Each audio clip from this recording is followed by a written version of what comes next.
So, what was your favorite part about reuniting with the cast after 14 years? My favorite part. It was an opportunity to work with them again. It was 14 years ago that we first started working together, Yeah. and it was special to reunite with them. But I knew after we got together in 2011 to talk about the possibility of it, that it would be a good thing. That they were all in it for the right reasons. Because it certainly wasn't a big payday for anybody. Yeah. Myself included. But it was like, it's time for this movie for these characters to be revisited. I noticed that the characters all have very successful careers. They had it in the first one and in this one. Was that important for you to show that side of things in the African American community? I think that not everybody's being successful in their careers. In this movie. I mean, a good majority of them are, but our main character is having some struggles, and I think that's very real. I mean, I think the economic recession is still having far-reaching effects today. Yeah.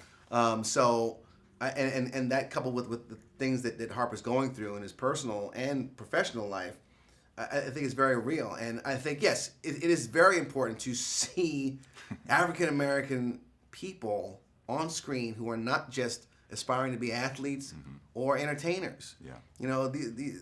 Jordan's a producer, Robin's a chef, Shelby's a reality star. Quentin's a brand manager.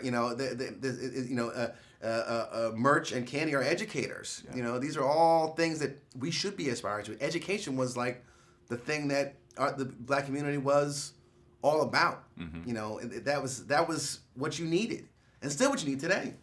And as an African American filmmaker, is it easier now to get films greenlit because of the fact that you have successful films like The Best Man, you have Think Like a Man, and we have years of films that are doing very well at the box office? Is it easier now for you as a filmmaker? Oh, I would say very much not. It took a while to get this off the ground, and there was a period of time in there around 2006 to about 2010, 2011, where African American movies were not performing well at the box office, and studios stopped making them altogether. So unless you're privately wealthy and have a deal like Tyler Perry does, you're not getting your movie seen.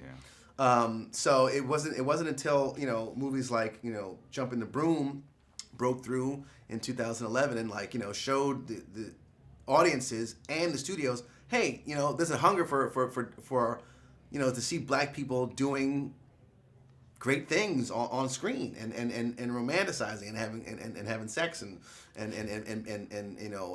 falling in love and getting married, and then Think Like a Man actually took it all the way through the roof. So I think now with this year in particular, it's been a great year for African American cinema. So hopefully it gets easier to get things made. I think it will, because the movies make money. It makes dollars that make sense. So they'll keep making them. I just hope they just keep making quality movies. It's not about the quantity. It's about trying to make movies that really work and that are good. Well, congratulations on the film, and we look forward to seeing it be successful and #1 at the box office.